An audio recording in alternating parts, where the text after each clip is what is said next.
Bonjour, je suis Osvaldo Lamotte, consultant formateur pour IPLogos. Notre blog iplogos.fr offre des ressources gratuites aux candidats à la certification CCNA. Et c'est aussi dans cet objectif que nous ouvrons aujourd'hui notre chaîne YouTube. Aussi, pour inaugurer cette chaîne, je vous propose une petite leçon en deux parties. Cette leçon présente l'interface de commande en ligne, le CLI Command Line Interface Cisco. Mais avant de partir dans la démonstration pratique, commençons par quelques slides pour comprendre ce qu'est l'interface de commande en ligne et surtout comment y accéder.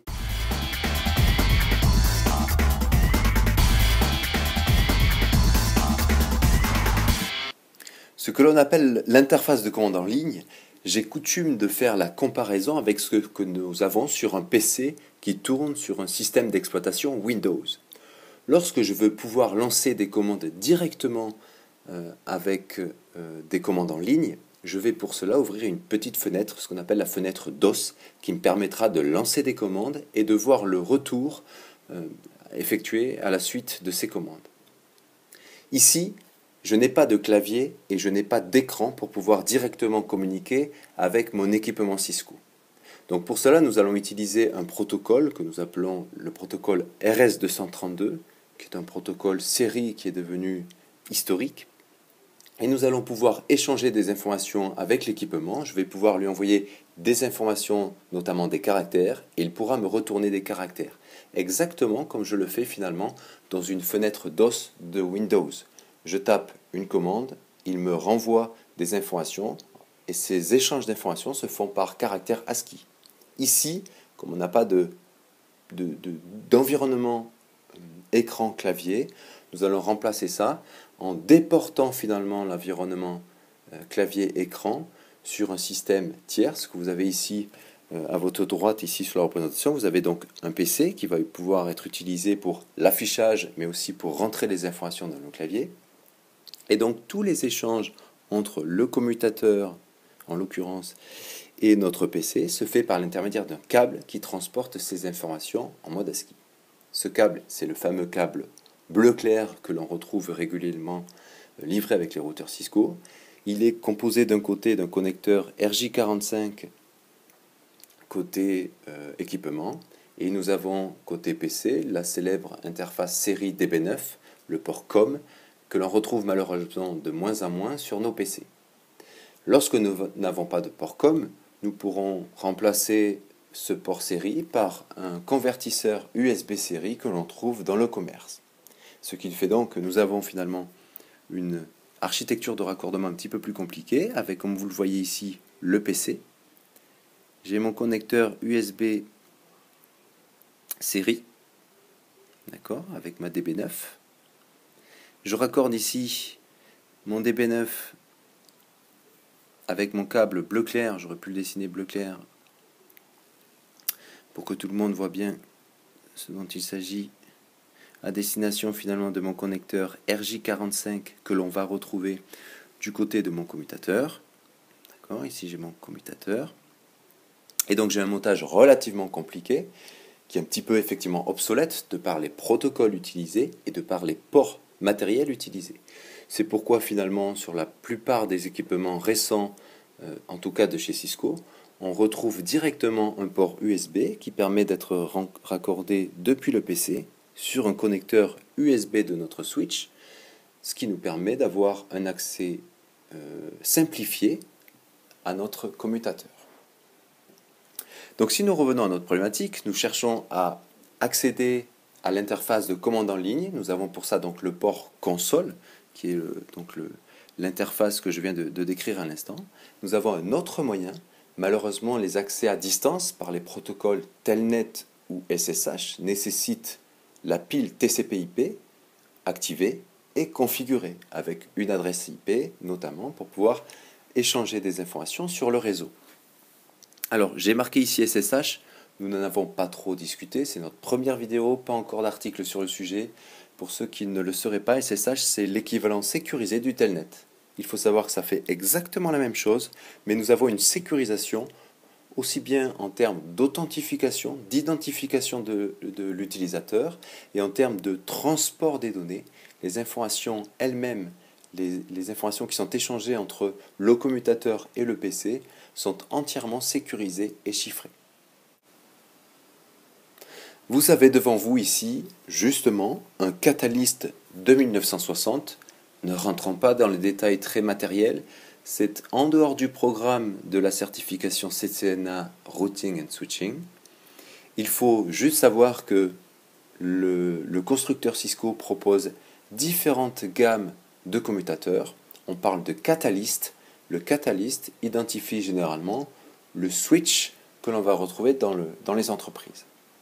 Ici, vous avez donc souligné, j'allais dire de bleu, ici le port console qui peut être soit avec le connecteur RJ45, soit avec notre connecteur USB.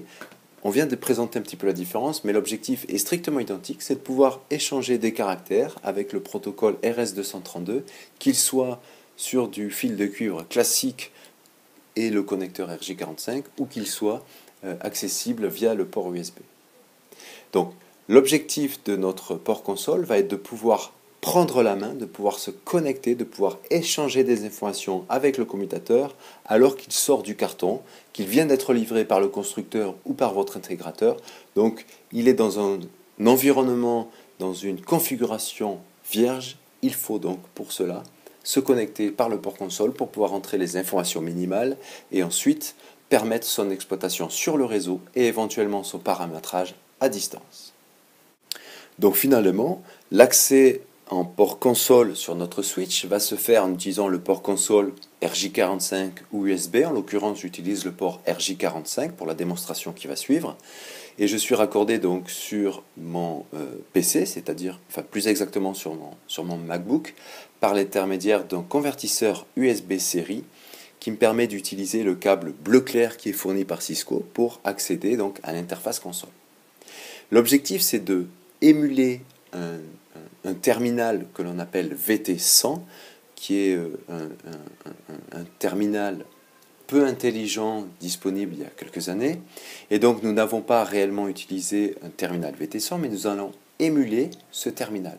Et donc pour pouvoir émuler ce terminal, nous allons utiliser un logiciel.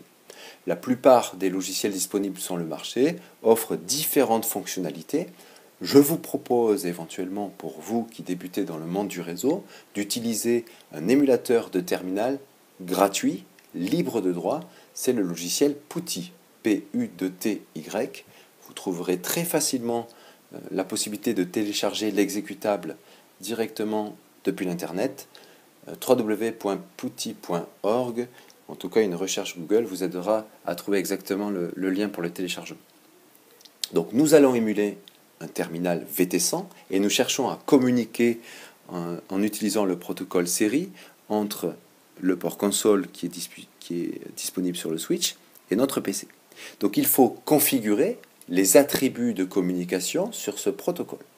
Parmi les différents attributs, nous avons la vitesse de communication, 9600 baux, 9600 bits par seconde, avec pas de bits de parité, 8 bits de données et 1 bit de stop. Alors, très rapidement, pour que les choses ne soient pas totalement obscures, les caractères sont échangés sous forme de 8 bits, puisqu'on a défini 8 bits de données. Nous avons éventuellement ici un bit de stop pour dire « ça y est, j'ai terminé d'envoyer mes 8 bits ». Et nous pourrions éventuellement configurer ce qu'on appelle ici la parité, c'est-à-dire un bit qui permet de vérifier l'intégrité de l'échange sur le port série. Dans notre cas, nous avons une configuration très simple. C'est la configuration par dépôt configurée côté console sur le switch. Ce paramétrage est fait en usine par Cisco. On utilise le pendant, la partie symétrique depuis notre PC par l'intermédiaire du logiciel émulé avec les paramètres que vous retrouvez ici dans le tableau. Donc si je vous conseille d'utiliser le logiciel PuTTY pour démarrer, ce n'est malheureusement pas toujours le meilleur logiciel dès que vous allez prendre petit à petit l'habitude d'utiliser le matériel Cisco et donc accéder aux interfaces de commande en ligne. Néanmoins, PuTTY est probablement le logiciel idéal pour démarrer. Donc il est possible, lorsque vous lancez votre logiciel PuTTY, de modifier tout ce qui est lié à l'accès à l'interface série en choisissant le port de communication pour accéder à notre port console. Et vous pouvez ici accéder à l'ensemble des paramètres de votre lien série. Toute la configuration se fait directement dans le logiciel et il est très simple ensuite de pouvoir établir la connectivité entre votre logiciel qui émule un terminal VT100 et le commutateur Cisco. Lorsque PuTTY ne répondra plus très bien à vos besoins, ou vous avez besoin d'un logiciel qui sera probablement un petit peu plus adapté pour votre pratique, vous pourrez utiliser les outils tels que TerraTerm, SecureCRT. Au passage, SecureCRT, c'est le logiciel qui est utilisé dans les labs Cisco, notamment pour ceux qui passent les certifications CCIE. Vous pouvez éventuellement utiliser l'hyperterminal qui est directement embarqué dans Windows, mais qu'on ne retrouve plus en natif dans les versions Windows 7, Windows 8 ou Windows 10. Vous avez la possibilité d'utiliser directement, pour ceux qui utilisent un Mac, le terminal de l'OS X, ou bien, comme moi je fais, effectivement, j'utilise le logiciel ZOC pour pouvoir accéder donc à mon commutateur. Quel que soit le logiciel choisi, ce logiciel va être utilisé pour émuler notre terminal peu intelligent et servir finalement de clavier écran pour communiquer, échanger des informations avec notre commutateur. Vous avez également d'autres méthodes pour pouvoir accéder à votre interface de commande en ligne. Lorsque la pile IP sera paramétrée, vous pourrez accéder à distance à votre switch. Plus besoin du port console bleu clair. Vous pourrez directement utiliser une connectivité IP lorsque votre PC ou lorsque votre système aura une adresse IP paramétrée.